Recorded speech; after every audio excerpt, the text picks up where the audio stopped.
Zach Cooper, undefeated junior middleweight prospect, here at the Mayweather Boxing Club. Big fight this weekend. The guy you know well, Paulie Malignaggi, welterweight champ, defending against Adrian Broner. A Showtime. How do you break that matchup down, bro? I break that match down like this. Adrian Broner's a great talent. He has fast hands. He's been strong in his divisions. He's been knocking people out. He's always been hands down the stronger and the best boxer in his divisions. But at the same time, he was fighting at the 130, 135 pounds mark. He had a problem with Ponce de Leon, and he's not a bigger fighter than Paulie. He's a big fighter, but he's not a bigger fighter than Paulie. Paulie comes down from about 165, you know what I'm saying, to make the 47, you know what I'm saying? And there's a difference. There's weight limits in this sport, you know what I'm saying, for a reason. You know, like 6 months ago, you could say Broner was 130 pounds.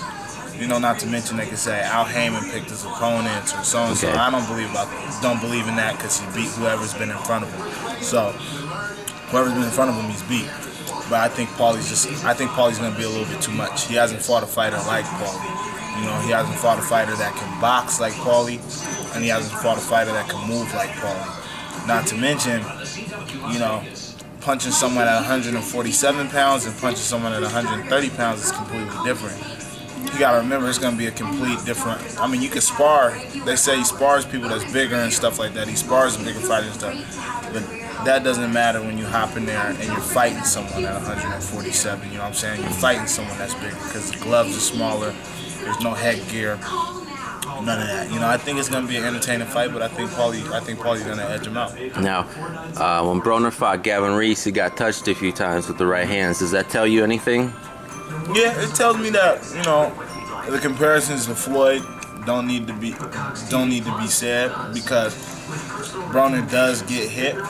You know, he does get hit. You know, I mean, it's normal because it's the sport of boxing, but the thing about it is Paulie is skilled. So Paulie's best bet is move around, boxing like he usually does, and at times he's gonna have to walk straight towards Broner. You know what I'm saying? Because Broner had problems with Gavin Reese when Gavin Reese started walking right at him. You know what I'm saying, and touching him. So, you know, that's pretty much about it in that sense. Now, Paulie didn't have the best of performances last time against Cano. He was even dropped. Do you think that was just a bad night and that he'll be better for this fight? I think it was a bad night in the sense that, you know, I talked to him as well about that, and he made a good point.